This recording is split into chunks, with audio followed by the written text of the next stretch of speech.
Let's get it. Mark and Will, yeah. Mark and Will, yeah. It's the Mark and Will Show. It's the Mark and Will Show.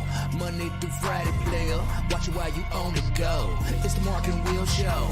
It's the Mark and Will Show. Catch them at 8 p.m. They gon' tell you what they know. It's the Mark and Will Show. It's the Mark and Will Show. Monday through Friday, player. Watch it while you on the go. It's the Mark and Will Show. It's the Mark and Will Show. Catch them at 8 p.m. They gon' tell you what they know.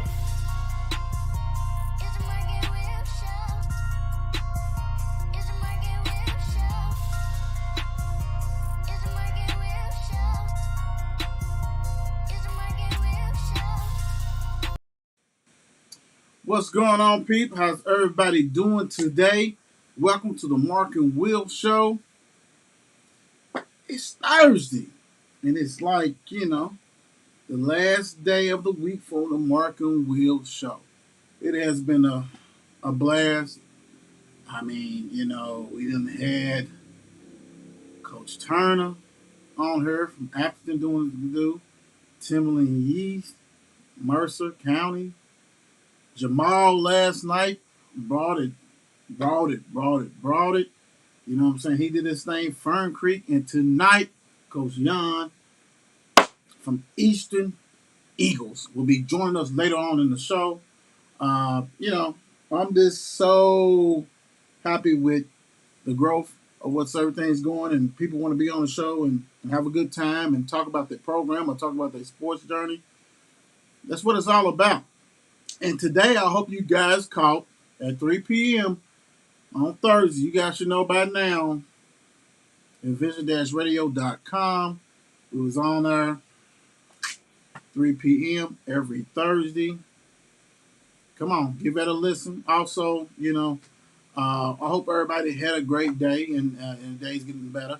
We got the draft tonight that's going on. Normally do a draft show, but this is more important. Get to talk to a coach and see what's going on in this program. So, hey, we're going to do what we got to do. So, without any further ado, let's go on and get it cracking like always. You know by now. If not, that's okay because many people, join and watch for the very first time. Social media has been very, very good to us. Big time. So, follow us at Mark and Will Show, at Mark and Will Show. We talk about Twitter, Facebook, Instagram, and YouTube is Mark and Will Show. Point blank. So definitely check that out. And the big don of them all, www.markandwillshow.com. That's our website. Check everything you need to know. Always, look at that. We got a blog on there that we're going to be updating. Got podcasts. If you want to just listen to the audio, they'll pick that back up, stop for a while, but now that's back and rolling.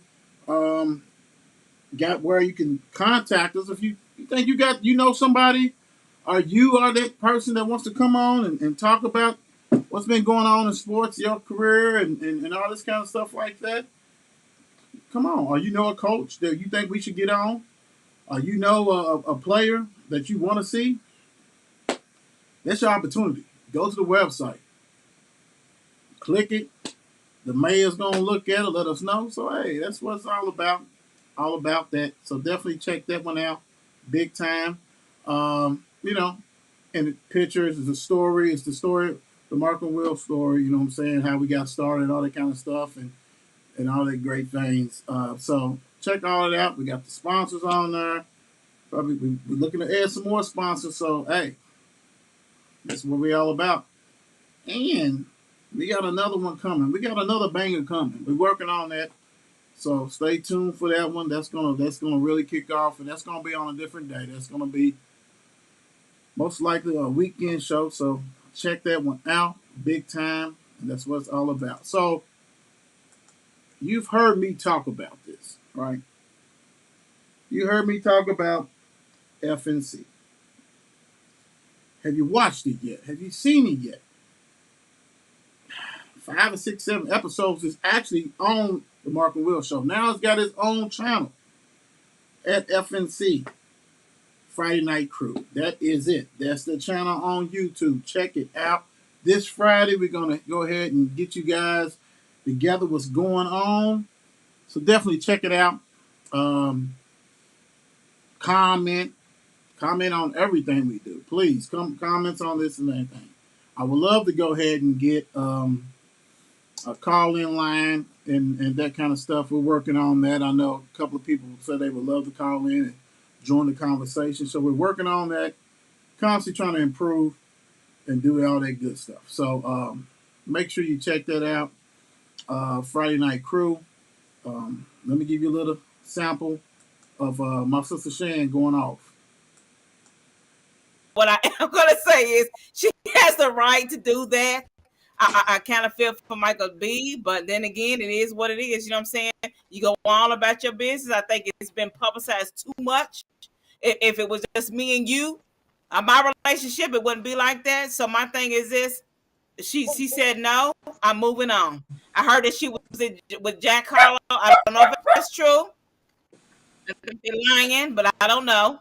But my thing is this: it is what it is. I mean, you know what I'm saying? Men do it all day, every day. I mean, I ain't gonna bring him up, P. Diddy. I mean, you know, I'm single, but I'm dating a girl. I mean, you know, come on, man. I mean, that's what they're doing. That's what they're doing out here. They have the right to do what they gotta do. What's up, Mom? I'm not gonna bring him up. You know what I'm saying? I mean, you know, it is what it is. But you know what I'm saying? Let her live a life. Let him live his life. I hope he finds somebody who's willing to settle down with him. She's 25. He's 35. She ain't ready for that. Like I said, this is the second proposal. Okay. It's just the second proposal. Okay. Not a first. Yo. Okay. Yeah. Come on, calm down. Mark, we let Mark go. Okay. Go ahead, Mark. I want to go. No, I want to do, girl. You know, lights all. Go ahead, Mark. Girl, gotta go. Hey, I'm. Hey, dog. Wow. Okay. She just went crazy, didn't she? Yeah. Hey, dog. It's a hot girl summer, man. She wasn't gonna be. Dude. I mean, it's summertime, man. It's summertime, man. It's summertime. There it is, peak of that. Believe me, there's going to be more of that tomorrow, 8 o'clock. Check it out. And I am so sorry. Like I said, yesterday's show was epic. And brother Brandon, Mr. 502, took care of business. The mayor, getting better each time he's on the show. Rocked and rolled that one. Had some questions and really did his thing. So I'm proud of brother. Actually, always filling in whenever I need it. So thank you, Brandon, for doing that. Appreciate you big time. Okay, you know, let's real quick. Like I said, Coach will be on shortly. What's going on, cuzzo? Chris Washington in the building. What's going on, man? I'm glad you was able to make it to a live one. This is live, so you can ask the questions, and you got your family members on here too. So definitely do that. Hey, Mom, how you doing? What's up, Shan? You know, Shannon's epic. She's getting famous for that clip.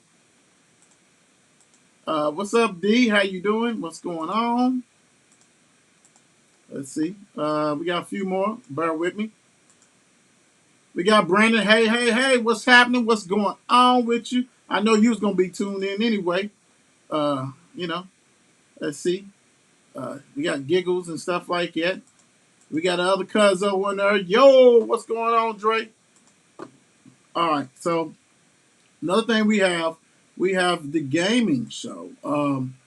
Little Birdie told me today that it's going to be rocking and popping and all that kind of stuff. So make sure you check that out. That's on the Mark and Will gaming show channel. That's what that is. So definitely check that out. Big time.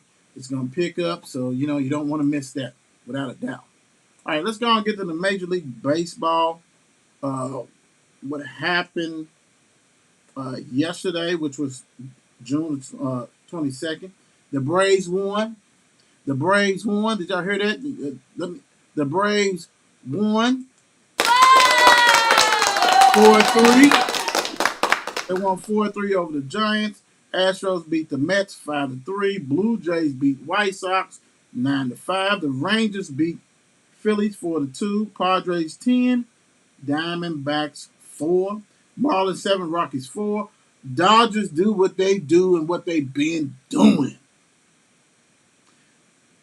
They beat the Reds 8-4. Cubs 14. Pirates 5.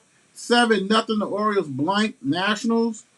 Red Sox 6, Tigers 2, Yankees 5, Rays 4, Guardians 11, Twins 10.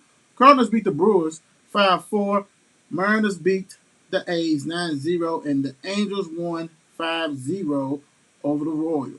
So today, which is June the 23rd, you have the Astros that is leading the Yankees 6-3. Braves won again today, 7-6 over the Giants.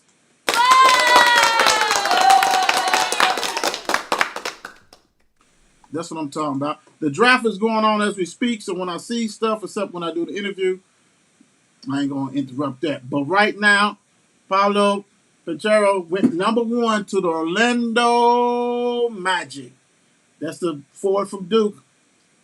Triple threat, 6'10", bad man. Congratulations on him being the number 1 pick, and everybody on this draft probably got a chain on or something like that. And his is blinging. Check it out on the side. I'll check it out afterwards. Okay. So the Marlins beat the Rockies 3-2. Cubs lose to the Pirates 8-7. Dodgers beat the Reds again 10-5. 1-0. The Twins over the Guardians. Brewers 6, Cardinals 4, Mariners 2, A's 1, and one more game tonight, and that is Phillies versus the Padres. That's what it is. That's what's going on. So, like I said, today you got the draft going on. Those are the orders of the selections. Orlando's number 1, and they got Pablo. They went ahead and did that. Everybody was thinking it was going to be Jabari, Smith, or Chet Holmgren. I know the other day I was talking about maybe it's going to be, between them two, and I went ahead and went with, I think it was Chet just because he was 7 foot and all this kind of stuff. But Pablo probably is more physical ready than either one of them. And all I know is Orlando got nothing but 7 footers. I mean, they draft her, but come on, 6'10", 6'11", doing their thing, I guess. It is what it is. So, it's always like that. I heard you. Cosby said the pen and paper's ready. He's a coach for Ferguson, so he's going to be scouting the interview, and that's all good, and taking care of business like always. So, as the draft goes on, like I said, I'll go ahead and do it. Number 2 pick, you have the Oklahoma City. They are picking number 2, so we'll see what's going to happen with that, who they're going to pick. Don't know. But the draft is going on, and it's a beautiful thing. These kids have dreamed about playing in the top level. And so today, you actually going to have, 60-something kiddos' dreams come true. So, God bless them and their families. Hope they take care of business so they ain't got to worry about nothing. Keep your nose clean and all that good stuff. So that's what's going on with that. All right. Like I said, I'll keep you guys posted on that. Let's go into WNBA. See what happened with that. If we had any games yesterday, and we sure did. We had the Suns losing to Liberty 81-77. And today, you have several games that's underway right now. You got the Wings, 17, Fever 6. You got Mercury and the Lynx, 10-10. Right now, as far as the standings goes, guys, top 8 makes it to the playoffs. So you got the Vegas Aces, 13-3. Chicago Sky, everybody pretty much know them. They were the defending champions. They're 11-5. They got Candace Parker, Dana Evans on the team. Connecticut Sun, 12-6. Seattle Storm, 10-6, and number 4, number 5. You got Washington Mystics, 11-8. Number 6, you got Atlanta Dream, 8-8. That's with Ryan Howard, AD. You know what I'm saying? Young team, but they kind of sliding. They started out real hot, but I think it's probably catching up with them. Hope they can hang on. Dallas Wings is number 7, 8-9.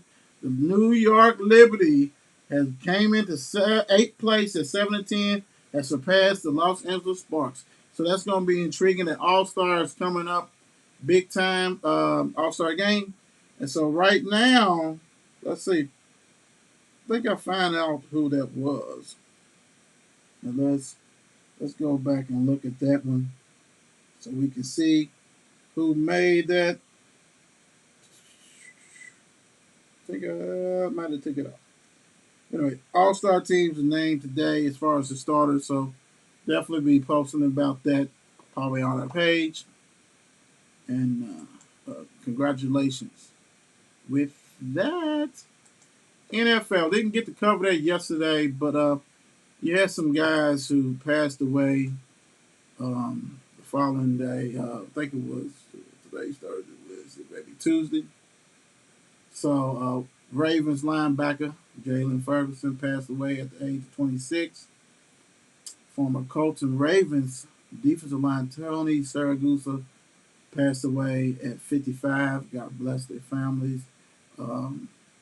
Sorry for their losses. Tony was the funny man. Probably saw him doing like some of the shows and things like that.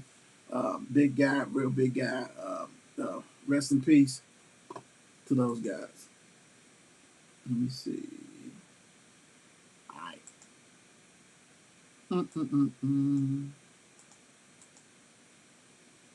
Things that he get to cover.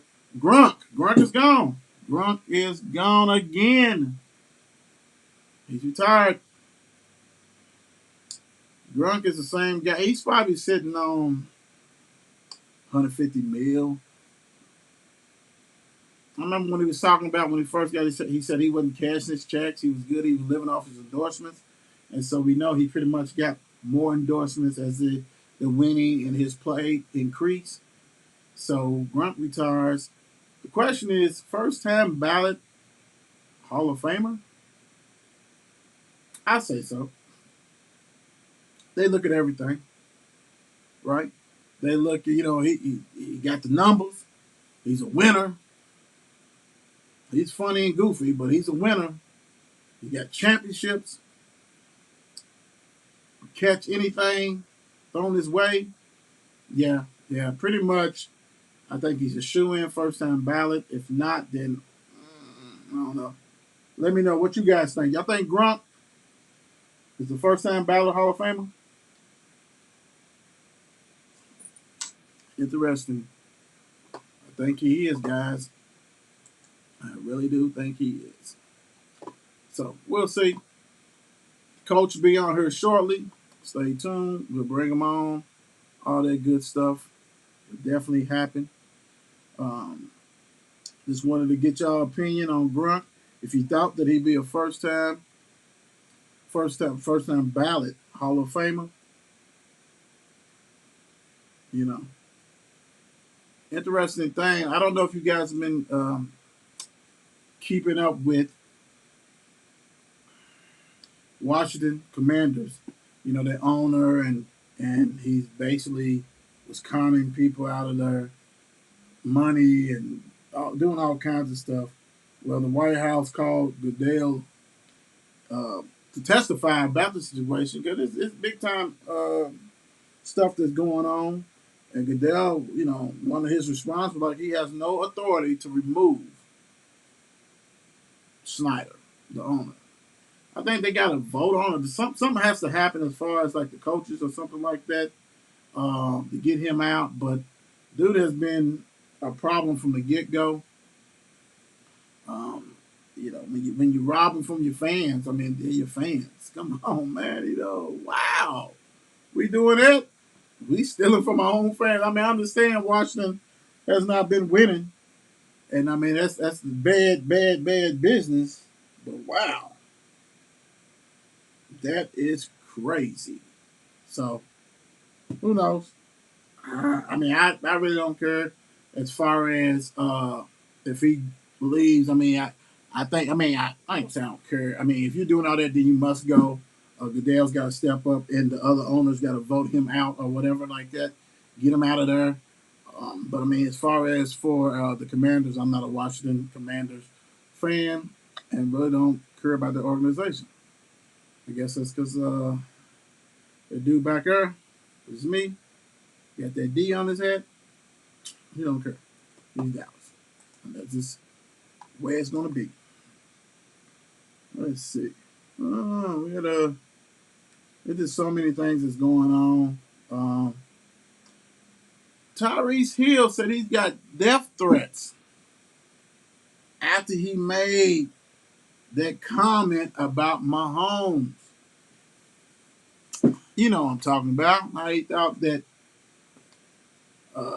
Tua, you know what I'm saying, threw a ball, almost we could say better than him, or he threw a real good ball. It's the best ball he done called, all that kind of stuff.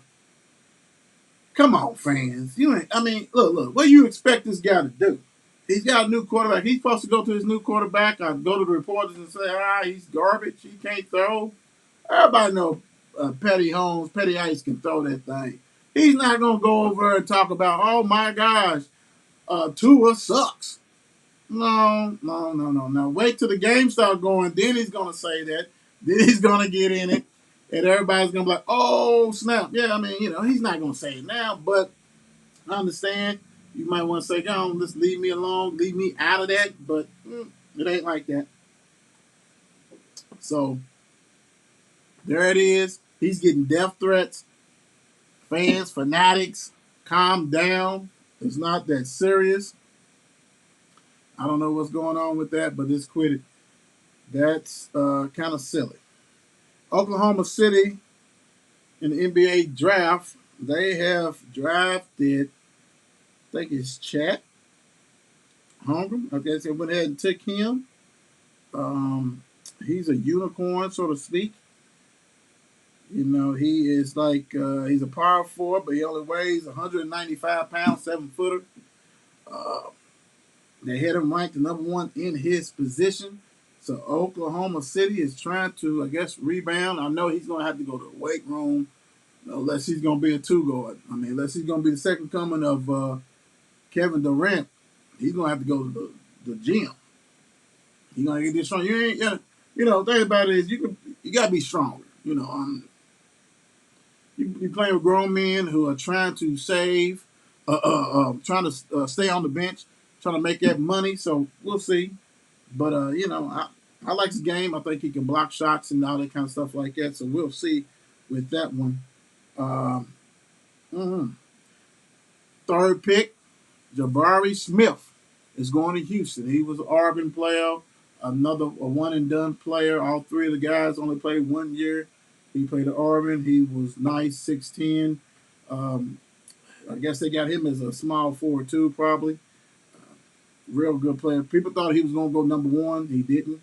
So our first three picks of the NBA draft, all one and done, all power forwards.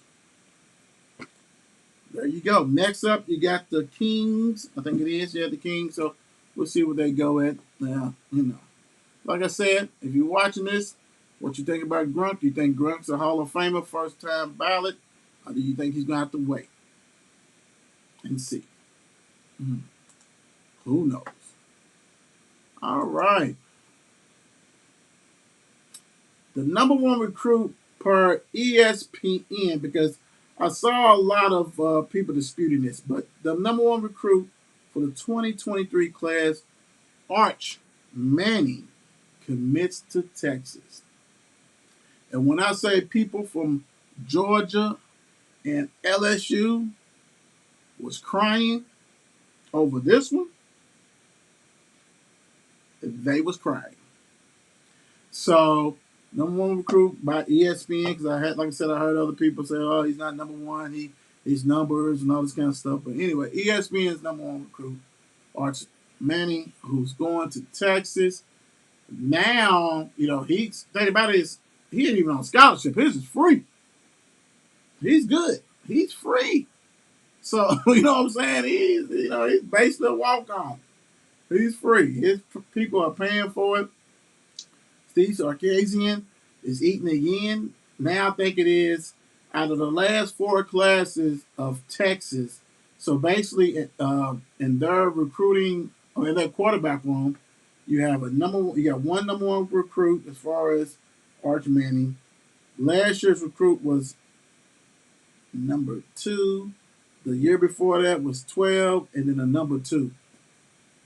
But apparently that don't mean anything because Texas has been struggling big time. Everybody know that they've been struggling. So we'll see what can happen with that. Who knows? But like I said, Georgia was hoping for him, and I know LSU wanted that hometown flavor. They didn't get it. Who knows? But it is what it is. Um, Congratulations on that one. And if Steve Sarkisian gets fired, I'm pretty sure he'd be on the move. Like I said, he's got a battle. The quarterback room is good at Texas. So does he start? Does he come in and you just give him the pigskin because of his name, Manning, and hoping that he's going to be Peyton Manning? Or his uncle, Eli Manning? Who knows? We're going to find out because ESPN, but they got their own channel, is going to broadcast every game known to man. Whenever they need a Big 12, even, what I'm saying, they get ready to go to the SEC. What SEC, in 2 years or next year or so like that? Not this football coming up, but yeah. So he's going to get to go and play LSU and Mississippi, his uncle's school. So I bet you they had a little bit of something to play, do with it too. They going to go to the SEC. So we'll see what's going on with that. That should be a good one, like always. But he's there. It's gone. It's over with. Can't say nothing about it. Big time. So we'll see. All right, Dre Day said, "Hell yeah, first time." I know you got to be talking about that first time ballot grunt. He's there. Yeah, I think he is too. I think it's going to be a good one. That draft class. Trying to think who's going to be in that, but we all know Gronk and then throwing a couple other people like that. So we'll see. Big time. So who knows? If you're on here, Coach will be on here shortly. He's probably going to call in any second now, so we can go ahead and get the interview started. Learn about Eastern Eagles. Can't wait to see what he has to say. He joined us last week. He was actually listening and commenting. So I'm pretty sure some other coaches are going to return the favor to him, and we'll see what's going on with that. Here he is. Big time, right on time. That's what I'm talking about. All right. Let's bring Coach on here so we can get it started. The favor to him. Hey, Coach, how you doing? Hey, good. How about you, man? Doing fine. I'm glad you joined us. Join me today, Coach Yohn, Eastern High School head football coach, big time. We want to learn about Eastern Eagles, Coach. We want to know what's going on with the program. I know you've seen the show before, so I already know when I ask certain things, I'm going to get vanilla, but that's okay. That's good. How long have you been at Eastern, Coach? So I got hired and was brought in last April. So I kind of jumped in there about 4 months later than, typical off season, and kind of hit the road running right away. Okay. So let's go back over that. Like, how was the season? How was last year's for you guys? Yeah, I think that, you look back over the previous 2 seasons prior to that, and, you had a COVID year in there. There wasn't a lot of expectations. They hadn't won a lot of games. And we had a lot of great kids, and at the end of the year, not one of the or at the beginning of the year, not one of those guys had any offers, and we ended up sending 10 guys off to scholarships. So that was a testament to their hard work, a lot of coaches' hard work, the ones that we had in there, and just trying to get our kids recognized. We finished the season 4-7, obviously way different than what we wanted to. We jumped out the gate with KCD, and on Wednesday, I think it was, we come down with COVID, and we had 43 guys on the team at the time. I think we took 21 over there. In our starting line at the time, we had two free safeties on our starting line. So, we tried to make it a game, and got out the gate a little slow. Ooh, wow, wow. Yeah, that's that COVID and things like that has really changed the landscape of sports and how to, especially for coaches that, getting in there and trying to do things and still being affected by it. Let me ask you this: how hard was it? Um, First of all, where did you come from? What other schools you coach? So originally, I'm from the Pacific Northwest. I'm from Seattle. That's why I said last week, I'll bring back my Sonics. Dang it. Yeah. Um, I was up there in the heyday with the Rain Man and GP and all those guys, and Yes, sir. so I started up there, and then in 2015, I kind of retired, and we have some family down here, and so my wife, she's a traveling nurse, so we came down and visited, and she stayed through July, went back home, and finished out the football season, and had the opportunity to come down here and work for a healthcare organization, and did that. They moved me down here, and took that 2016 year off, and 2017, my wife was like, you really need to go coach, because we're really missing Friday nights. And I was blessed to hook up with Coach Marvin Dantzler at Central High School, and just blessed to be coaching with that man, and have him as a mentor, and then having Coach Scroggins in the building there as well. Some great men around me, and Coach Dancer kind of allowed me to become who I am today, and put me in a position. So from 2017 to the 2020 year, I was coaching at Central as a defensive coordinator. Okay. Won the title in 2018, and then the opportunity arose in 2021, when at Eastern, the coach there stepped down, and I applied and was fortunate enough to get it, and have been blessed for sure to be there. You dropped a hint anyway. Behind you, I see the 2018 state champion. So I knew big time with that. There was spoiler alert, big time like that. You hit something that's very dear to me and my family. So I'm gonna go ahead and we can really dive into you growing up and all that kind of stuff. Specific West Seattle. My family and I was very fortunate to actually have a family reunion out in Seattle, and we was there for a week. It only rained like about an hour, so we was when it didn't rain, so non-raining season, and beautiful city, great time. Man, I mean, I always talk about West Coast. I always talk about Seattle, and I always talk about uh, um, San Diego, which is farther down, that kind of stuff like that in California. But so let's dig in this. Let's dig into you as a youth. What sports did you play when you was younger, Coach? So growing up, I was kind of a four sport guy. I played football, baseball, basketball, and soccer, and I played two of those usually at the same time, and depending on how the seasons were moving around, I played a couple of those, 3 or 4 of them all at the same time. So I was really super active as a youth, and kind of took that into my high school years, and was blessed to be on a really good high school team, and I think back then we were ranked like 9th in the nation. Okay. And, so just really blessed to be around a lot of great coaches throughout my life. Coach, what name was the high school? The high school that I went to was Rogers High School. That is kind of one of the bigger schools up there.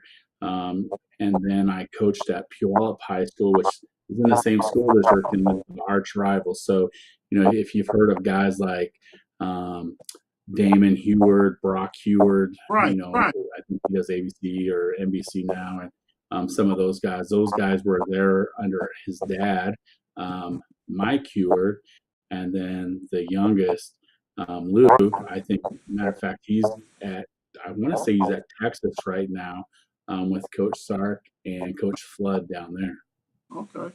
So being from up there and actually coming down to Kentucky, what is especially you in coaching and things like that, what are some of the glaring differences from up there compared to Kentucky football?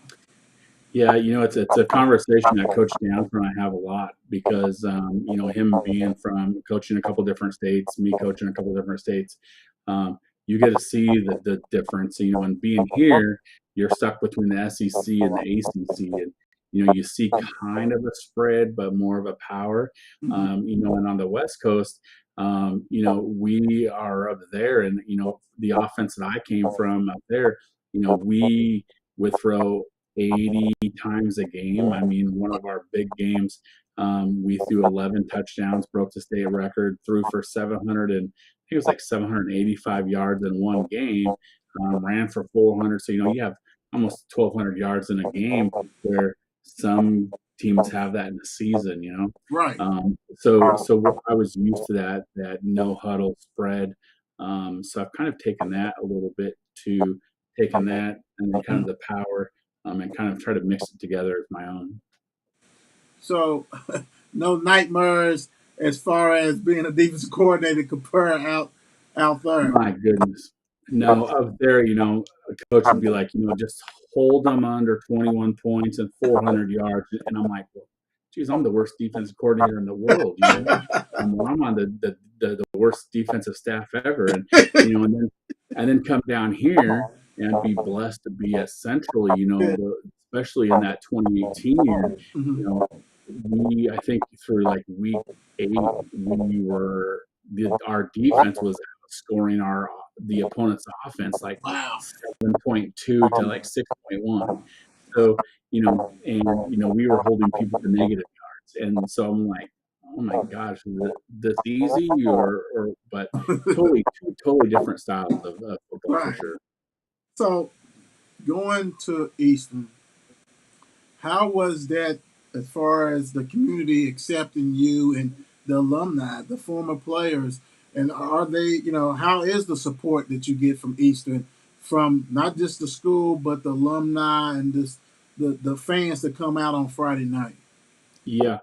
It's kind of one of those unique situations at Eastern, coaching wise, and I'll explain that in a minute. But I came at the right time because we got a new principal in Dr. Heather Orman, who is amazing, very sports oriented. Was I think played 2 sports in college. I would argue that we probably have the best AD in the state or country, Joe Shepard. That guy works tirelessly to make sure that the coaches and the students in that building have great athletic facilities. And if you've ever been to Eastern, we kind of really got a small college campus. We got a really big footprint. So, but the unique side of that is I am in a building with 3 previous head coaches still in the building. Wow. So, but in saying that though, me and the previous coach there, we talk a lot. We go out to lunch every once in a while, and and the other 2 coaches that are in the building, they're very gracious as well. Then you go back a little bit further than that, and you have Coach McCoy, who now is a track coach, and I'm trying to get that old guy out and coach with me. And so there's really still 4 coaches that are still, there. And usually, depending on where you're from in the country, if you're a head coach and you leave, sport, whether it's football, basketball, whatever, you leave the school. Right. So it's not that case, but definitely blessed and definitely have the support, I think, of not only those previous coaches, but definitely all the other coaches in the building for sure. Man, ooh, that's big time right there. So going like you said, coming, last year in COVID and want to implement your style of play, defense, offense.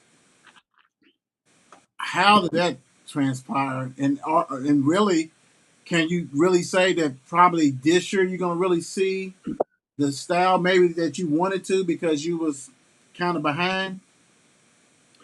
Um, I wouldn't say we were behind. Okay. I think that starting that culture, and most times you don't come in and especially from a high school standpoint, anyways, and start a whole defense and a whole offense all new in the same season. It's Right. usually one or the other. But since 2012 was the last winning season at Eastern. So our current seniors right now that are going to be seniors, they were in the second grade. So they're, do it today, do it tomorrow, next year. You rip off the band-aid, it's not really going to hurt because it really hasn't been good for a while. So, that was a decision of, hey, this is what we're doing and this is how we're going to do it.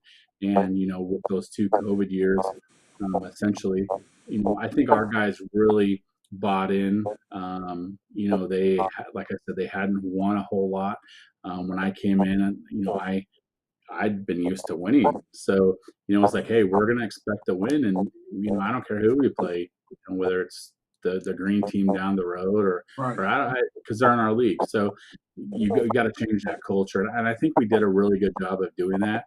And I think the kids bought in. And I think that, we start the season off 3-1. The community's ablaze. All of a sudden, the media starts coming around, or at least texting a little bit more. But I think where we kind of really fell off was those kids kind of went from, not so much working out, not a really true weight conditioning program. And then I come in and I treat it like a college program. And hey, we're, in the off season, we're lifting 4 days a week. Right. And this is what we're doing, and this is how we're doing it, and it's a grind. And our practices are all the way for the total limit of what we can do. And I think that in my exit interviews with the seniors, one of the main things that kept coming up individually with those guys was like, Coach, because I asked them point blank, it seemed to me like about week 5, week 6, y'all quit. Mm-hmm. And it wasn't that they quit. It was, and I equate it to going from NCAA basketball to NBA. You go from a 20 game to an 82 game. Right. Some of them can't do it. And, they all kind of said in their own way was that, we have not had or practiced like that in the whole time that we've been here. Wow. And it was a grind, and so that season ends though. And January 7th, we come back into the building and we hit the floor running, and we're going 4 days a week again. Mm-hmm. And the guys that we have in there now, you can see that shift has shifted where our weight and conditioning program, thanks to our I feel that we're blessed. We have Derek Dozier, who works for Norton Sports Science. He's on my staff and he's our weight and conditioning coach. Okay. And me and him sat down. We said, look, you got to do it. He wants it done scientifically, and then I want the strength part. And so we kind of merge those together. And I think that's what people are going to see different this year, is that they're really going to see that we hadn't really worked out last year, and we were kind of still able to hold our own, so to speak. But I think that having a full now year and a full off season, I think that's where people will see the difference for sure. Let me ask you, Coach. Everybody know about the rule about kids can pretty much go to the community school and all this kind of stuff like that. How would that affect you guys? I mean, what do you think about that? Well, and I had a conversation with somebody else a couple weeks ago, and I'm kind of different, and you're going to have privates, you're going to have all this recruiting and whatever they want to call it, right? I can only control the kids that want to be at Eastern. And we had a kid that came over and was gung ho, and then all of a sudden he stopped showing up, and then all of a sudden his grandpa called me and was like, "Well, he really wants to be at this other school." And I said, "Good for him. Good for him that he made this decision, because I only want guys that want to be at Eastern, just like he wants to be somewhere else. I only want guys that want to be here." Right. And then his grandfather was like, "Wow, I didn't expect that." He goes, "But that was probably the first honest conversation I've ever had, in this short time with my grandson, that I appreciate that from you, because I think that is right. It's all about the kid, and that's kind of where we're at. I don't. If a kid wants to be at Eastern, he wants to be at Eastern. If he doesn't, he doesn't. And I only want the guys that are going to be on the field that are all in and want to put in the work. And Right. I'm just kind of different in that way." So, as far as the players and different stuff like that, how is the numbers? You got a lot of guys that came back, or new guys get ready to come in. I mean, I know the freshmen and all that get ready. Yeah. Do they have the numbers at least? Yeah, when I came in last year, I was inherited a group of 31. And we finished the year, I think, with 50 some, and that included the 17 seniors that we sent out. Right now, we're at about a strong 60, so we're building it. It's one of those things where I think that, I think you mentioned a little bit earlier about, how's the community and how's Eastern, and trying to get players is the same thing with coaches, right? Right. I tried to get a lot of coaches to come over on board last year, and I got a lot of, "Coach, man, I'd love to, but that's Eastern." Well, we jumped out 3-1, and a handful of those coaches were texting back saying, "Hey, coach, you have any openings?" And I was like, "Look, that train already left. That train's already sailed." And so, just like with coaches, but it goes back to, we haven't done a good job of winning football games in the last 20 years. Right. And we have to do a better job of that.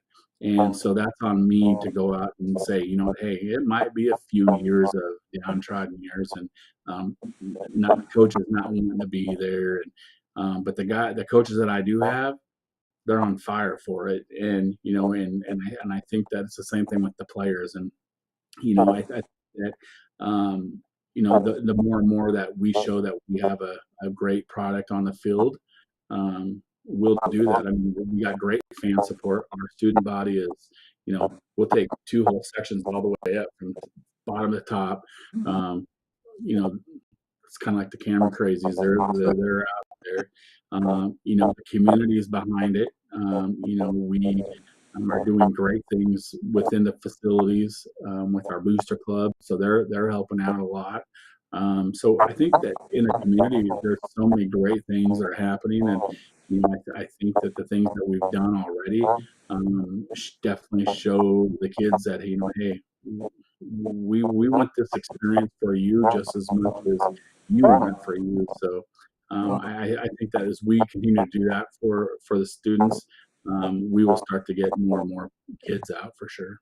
Yeah, you're absolutely right, Coach.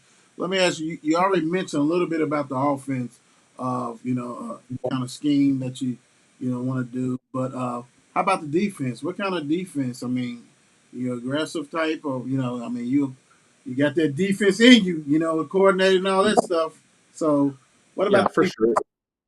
We're a multiple front. We'll go from a 3 to a 4 front. And I try to teach a lot of guys, the simplicity of the defense, and I tell them all the time. You go back to 2018. I think I blitzed. If you go back and look, 6% of all the times. So you got to be great sound gap teams, right? It was the same thing when we played Belfry at Central. It was. Here comes a 3-time defending state champion, and by the end of the first half, we had a running clock on them. Wow. And, I think that you go back to that game, and it's funny because Coach Dancer and I was at the Nike clinic, and I think that you talk to Coach Haywood from Belfry, he's still trying to figure out how that happened. Because they weren't used to that. And but it goes back to that simplicity. You definitely want the kids. You don't. I mean, you know how it is to have 16 and 19-year-old kids, right? I mean, Right. shoot, I'm 52, and I get excited to be on the field. So if I can slow it down for them, let them just play, Right. and say, hey, you have this gap, go play. It slows the game way down for them. So I think that we're not fans. We're not throwing a lot of blitzes, a lot of all that stuff. We're just hey, this is how we're going to do it. We're going to line up. We're going to play football. Coach, let me ask you this, because Eastern, they in the 6A, right? Correct. So for you, being what Central was, what, 3A? Mm-hmm. Yep. So what to you? Because when I played, I'm a former player at Mail, and everybody pretty much was in the 4A. And I understand about the size and how many enrollees and all this kind of stuff for males. All that kind of stuff like that. Let me ask you. You've seen it. What is the difference to you as far as the student bodies? Is it pretty much the same or what? Yeah, I think at the end of the day, football is football, right? Right. At Central, you have about 300 boys compared to like 800 girls, right? Mm-hmm. You talk a little bit about kids and districts and middle schools and recruiting and all that. And at the end of the day, it all comes down to, we have the same amount of male students that Trinity has. Right. So what do you do with it? You got to do with what you have. You can only deal with what you can get out there on the field. But it goes back to, there are some other teams in the community that we're all aware of, that haven't won a game forever. Right. Why aren't those teams better? Why is it always a first year coach that has to go there? Why isn't that school better? Or it just goes back to football is football, and if you're in a situation where your team hasn't won in a long time. I mean, shoot, I come from Seattle, right? The Mariners, the Seahawks. I don't even have an NBA team anymore. So, but you still got to play the game, and I think that we owe it to the community of Middletown to put a great product on the field. I'm blessed, and that and I'm not saying this happens at Eastern, but around the country, you get what I call our stipend coaches, right? You get coaches that are out there for the stipend on the end of their career, and they might coach 3 or 4 sports at the school to get an extra $12,000 or $15,000 on their end of year. I'm blessed. I'm kind of a late bloomer in the sense that I'm going to school right now to get my bachelor's in sports management, Okay. and I'm blessed with a wife that has a great job, and so I'm a football coach, Right. and I'm not here obviously for the stipend that they give me. I left a job that paid 300 times the amount the stipend gives you, but I'm blessed in that sense, and so I feel that I can give the kids way more than maybe a typical teacher slash coach. I mean, Mm-hmm. I'm this is what I do. I mean, it's Right. live, breathe, and sleep it. So let me ask you, Coach. As far as who are some of the players that maybe the city of Louisville, the state of Kentucky, don't know about? Maybe they will. yeah, I think that obviously, you look at Eastern, and they really haven't had a lot of household names. Mm-hmm. You look at the biggest household name that's come out of Eastern in a while, and that's Ramon Purrier, right, over at Louisville. Great kid, amazing family, and they still want to do everything for Eastern that they can. So the guys that we have right now this year, we have 2 great big linemen. We have Quintes Thomas, who's 6'5", 320, got great basketball feet. He's kind of a late bloomer in himself, I think, because he really and he has to own some of it himself, and he knows that. He's got to be, um, he's got to take the coaching and then go home and do homework on that. Right. So, but he's got basketball feet. He's getting a few looks right now. Obviously, with the size, you can't coach size. He's kind of reminds me size wise of a guy that I had when I was up in Seattle.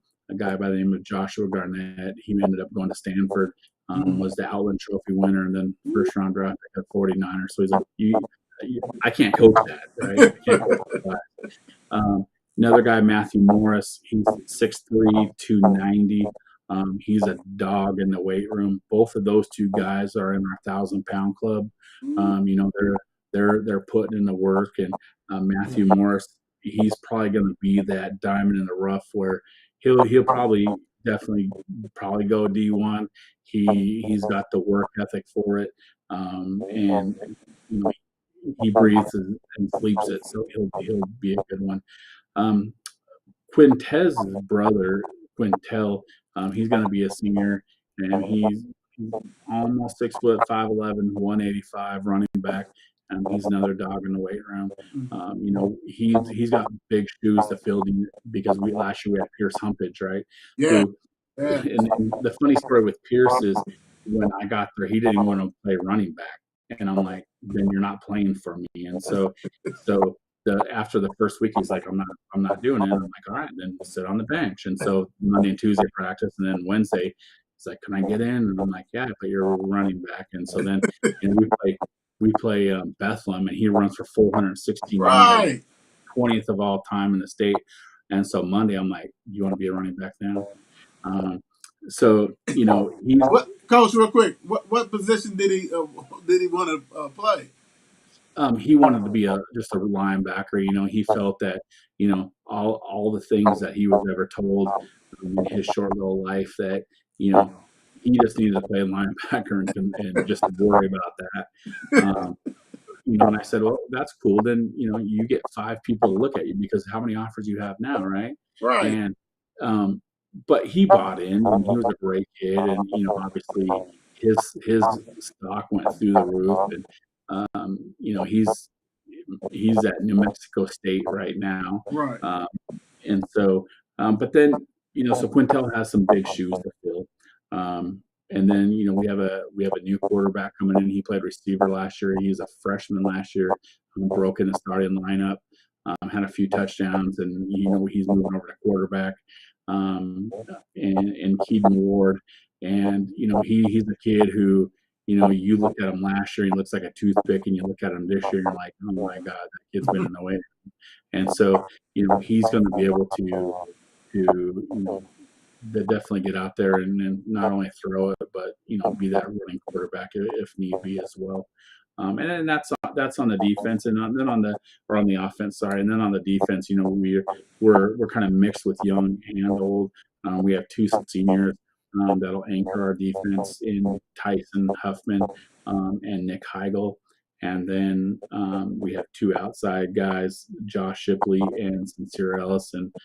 Those will be our outside backer and our corner. So I think that overall, we got a good core. I think the one thing that we might struggle with is a little depth. Right.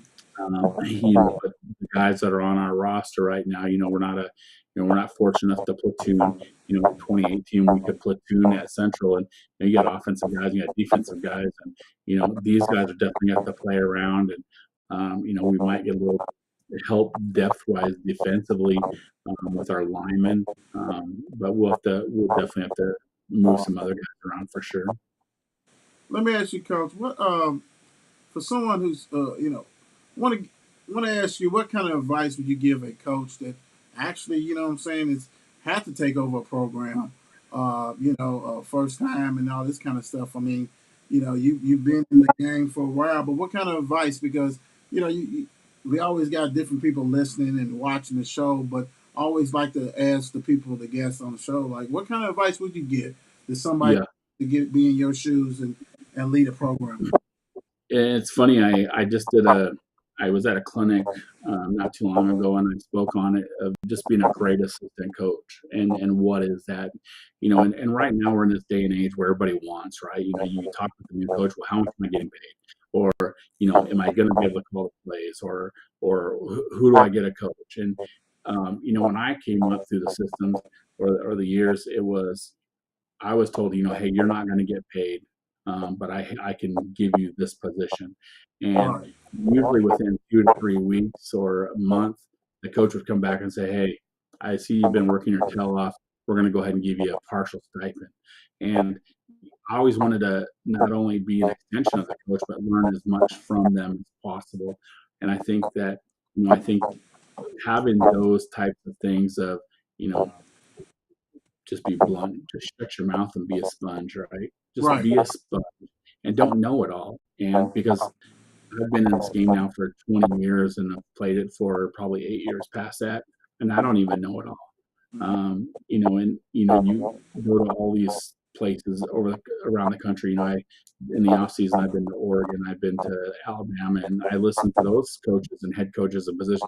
They're like, "Hey, I'll give you this. It's not mine. I stole it from somebody because I don't know everything." And so, but you get some of these younger coaches, youth coaches, and coaches that are just trying to break in it, and they know it all.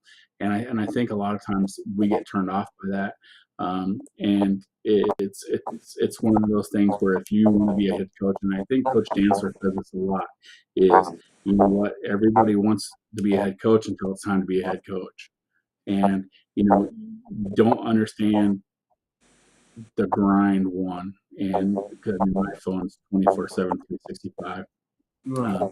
You don't understand the little things. It's kind of like having a child, right? When you have a baby, it's like, oh, well, we bring in the baby home. Well, then you're like, oh, we have to buy diapers. We have to buy formula. Oh, what we have to do first year pictures, first month pictures. What? It's kind of the same thing.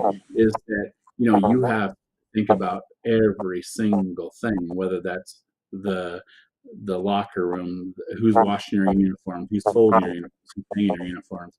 Um, and then who's mowing your grass and who's taking out the trash in the locker room, who's shutting the lights off, who's locking the door, who's setting the alarm. I mean, so it's one of those things. Hey, if you're gonna jump in and be a first year head coach, I would definitely surround yourself prior to that with some guys and not be the last guy in and the first guy out. Right. Switch that around, be the first guy in, and get there when the head coach gets there and leave when he leaves.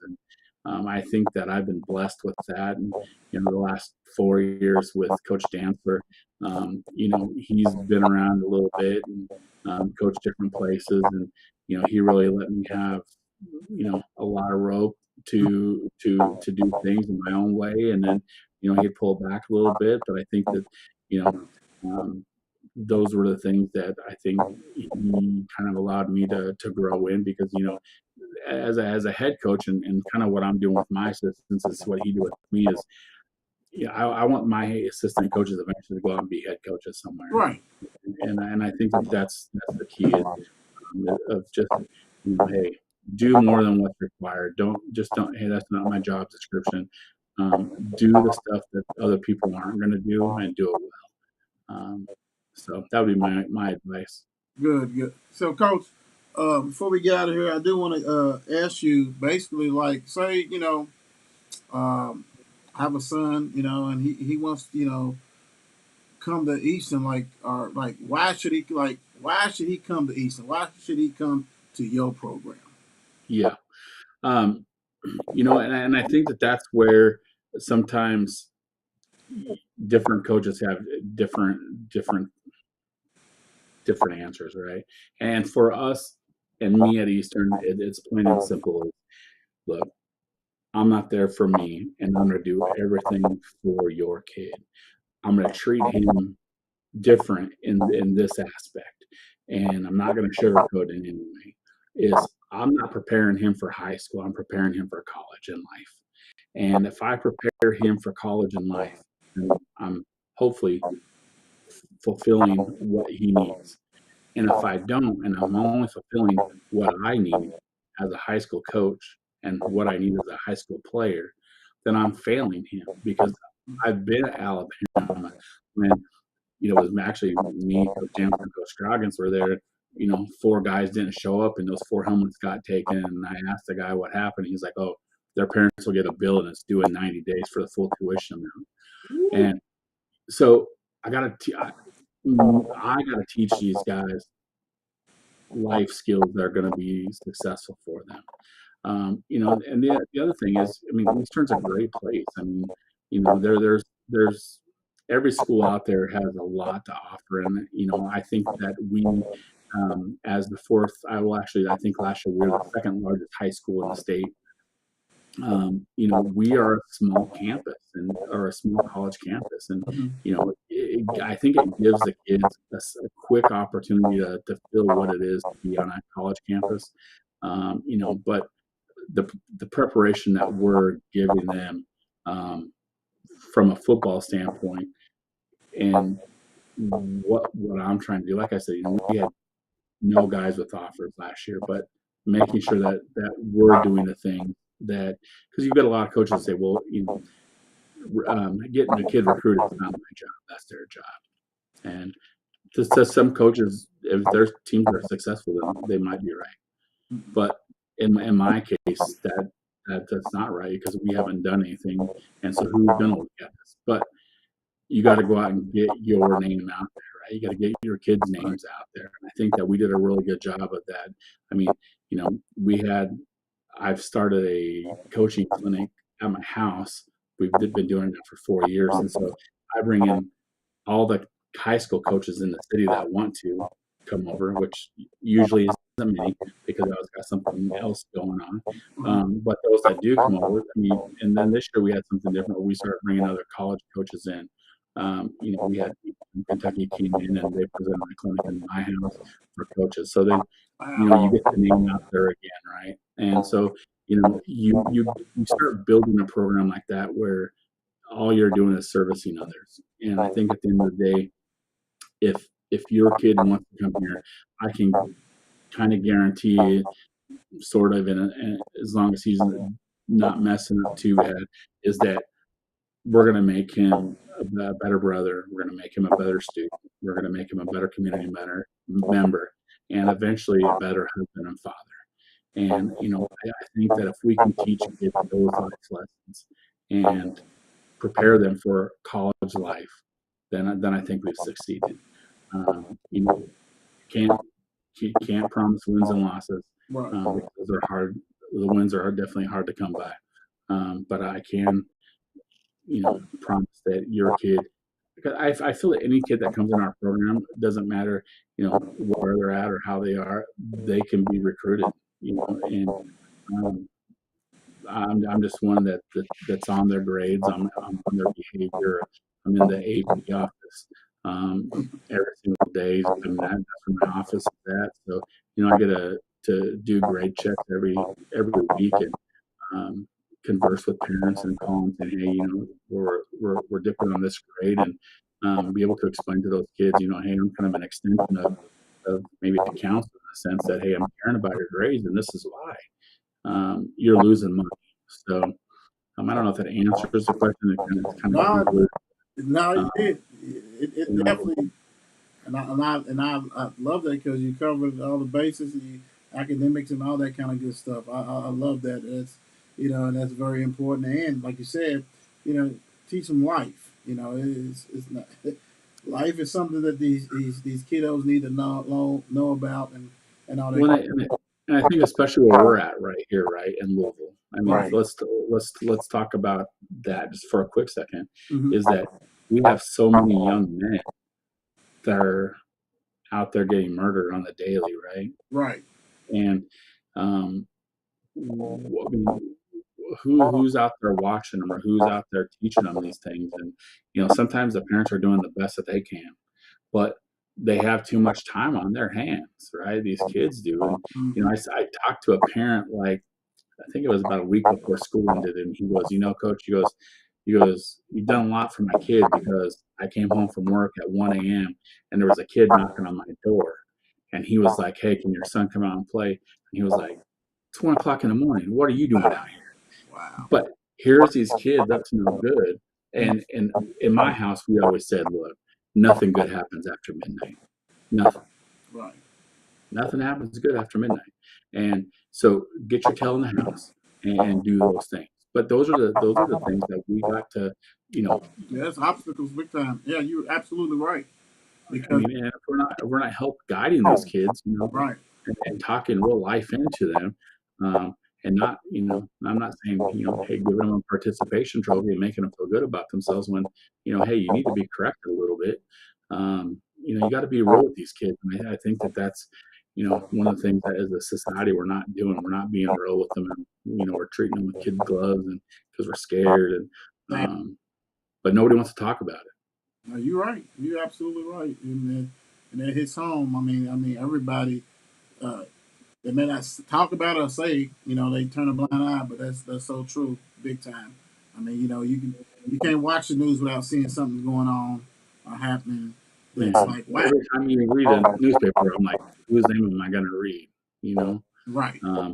Over the 20 some years that I've coached, I have I think 7 kids that have passed away, 2 that have been in prison, 1 that was in prison because he was stupid, obviously, did a drug deal with a gun that was stolen with an undercover cop and went to prison, had a conjugal visit in prison, had a kid, and gets out of prison. And this kid was a straight and narrow. I mean, this kid basically lived with us. I mean, every morning through junior football, he would get in the car with us at 4 a.m. and we'd drop him off at 8 p.m., And now, because of understanding how life works and, hey, there was some people out there pouring some great stuff into my life. This kid's now a motivational speaker for at-risk youth and talking all over the country. And as a previous felon, he has full custody of his kid. So, sometimes there are kids that, they do take that road less traveled and they end up in prison, let's say. Right. But there's still a redemption of the fact that, hey, there's still something good in there. And in this case, this kid found it, and now he's out there trying to do great things for at-risk youth. So, yeah, Coach, it's a struggle. Coach, I want to go back real quick on your you said your what was it, workshop or what do you do at home? You have a We have football clinics. Football clinic. We have coaching clinics. Right. What made you come up with that idea to do that? And I did see some pictures. EKU, which is dear to my heart. All my family. My father was a star basketball player at EKU, and all my sisters and my mother, everybody except for me, I went to Louisville, but they went to EKU. But how did you come up with that? And I mean, I think that's a beautiful thing. It was a combined effort. It was me, Coach Chancellor, and Coach Scroggins, and we were sitting down here one day, kind of talking, and just it was like knowing that where I'd come from and where Coach Chancellor had come from, and Coach Scroggins giving us the insight of here in Louisville. Not that there's not great coaching here, because there is, right? But we just didn't feel like that there was that bond or that fraternity of coaches. Maybe we would see each other here or there, but there wasn't that fraternity that we've seen in other places. And so, we said, hey, let's do a coaching clinic. We invited, I think, over 70 head coaches and coordinators in the city. And I think that first night there were 6 people that showed up. And it went from 6 p.m. until 4 o'clock in the morning. There might have been a few divorces, the guys getting home at 4 a.m. But it was one of those things that had you not been here, you wouldn't have believed it. And I think that's kind of where it kicked off. And, probably, I don't know, half a year later, then COVID hit. So then, you couldn't have people at your house because your neighbors would turn you in and kind of deal. So we kind of stretched and moved it and this and that, and and then started it off again this year. And really what it is that, as a coaching profession is I don't know everything. And but I could definitely learn from some other people, and we felt that that would be the same as some of these other guys as well. And we this last one, we had EKU. Obviously, they came. Um, we had Coach Robinson, who was coaching at another college at the time, Hanover, and now he's somewhere else. That was here. We had Coach Dancer, obviously. My staff was here. We had Coach McPeak from Frederick Douglass was here. We had Coach Hawkins from Bryan Station was here.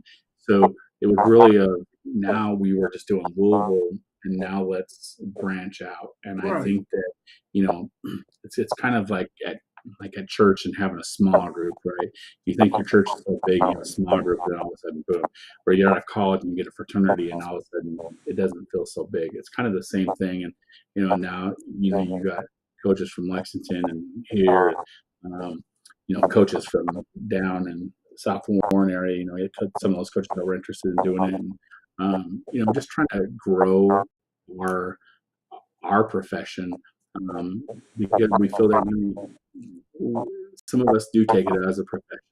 It's not a hobby. It's something that we do because we know we have to serve others, and we're serving young men that some of them have great guidance, some of them don't, and we need to make sure that we're there as great men and staples in their life. And I think over the year for me, I think I had 3 or 4 coaches in my life that were, to this day, help shape me who I am. So I think that we can do that, but then also grow with each other. And all these coaches are doing great things.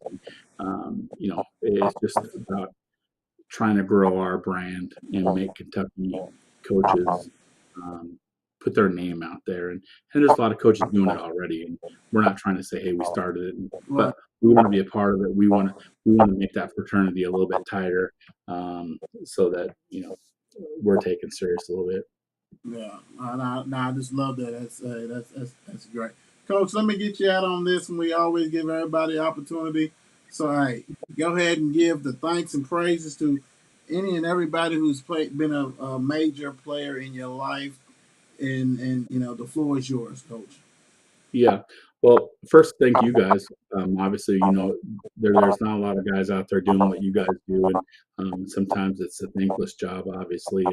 And so thank you guys for sure for having us on and letting us talk about Eastern high school football a little bit. And around here, Coach Dancer is the guy that I have to give most thanks to, because he took a chance on a guy who, he didn't know, and he was just new to town. And we've kind of become the old version of Bartles and James. We're just out there sitting there. We travel together, we whittle wood and all that stuff, and we just really enjoy each other. And I think that we talk. We don't talk as much now. We probably talk once a day, where we were talking 4 or 5 times a day. So he's definitely a guy that I have to give a lot of credit to, because he's kind of shaped me and helped me and guide me, and that's somebody that I look up to, and somebody that when I decided hey, that was a hard conversation for me to have, even though deep down I knew he would be happy and proud. But it was, that's how much I respect him. And so, but then obviously the other guys that I always, I have a lot of contacts with, Coach Hawkins at Bryan Station. He's a great friend. He's a University of Washington alum, and that's how we kind of got in there.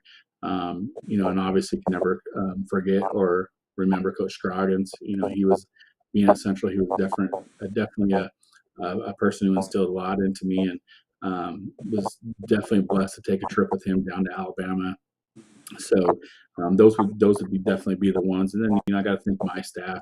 I'm surrounded by some great coaches and great administration at Eastern High School, and I think that we're just ready to break through.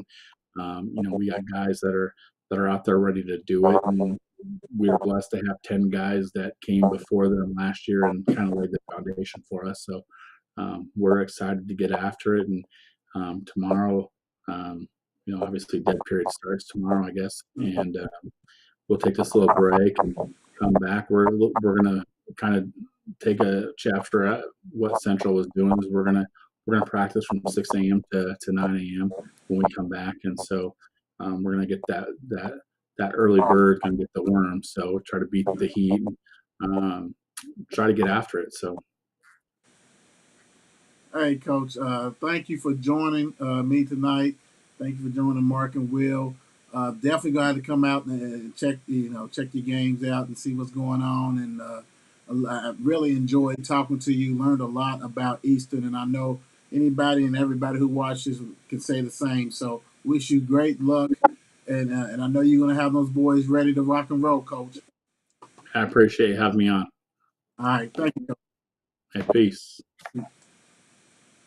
Hey, I'm telling you, man, it's a joy. Coach Yohn, you can tell that he means it. You know what I'm saying? He means business. He's going to have those guys ready to rock and roll. I love the part, basically he's building young men and helping them succeed, about life, not just football. So, hey, if you thinking about going to Eastern, he's letting you know, hey, they there. And he's trying to get you ready for college and life endeavor. So hats off to him and his program. Guys, this week has been very special. I don't understand. I don't know if y'all know what we're doing, but we are doing something special for the state of Kentucky, especially 502. And next week, oh man, we already got a nice lineup. Monday is going to blow your mind out. Oh my gosh, Tuesday. We got a little bit something different. We got a little bit of boxing coming Tuesday. And Thursday, we got a state champion. Hey, I don't know, man. Hey, I love it. I love what we're doing. God bless y'all. Hey, Mark and Will show. It don't stop. Hashtag 502 takeover. Hashtag Kentucky is ours. Let's go. Let's get it. You heard it here. God bless. Good night. It's 8 p.m. Let's get it. Mark and Will, yeah. Mark and Will, yeah. It's the Mark and Will Show. It's the Mark and Will Show. Monday through Friday, player. Watch it while you on the go. It's the Mark and Will Show. It's the Mark and Will Show. Catch them at 8 p.m. They gon' tell you what they know. It's the Mark and Will Show. It's the Mark and Will Show. Monday through Friday, player. Watch it while you on the go. It's the Mark and Will Show. It's the Mark and Will Show.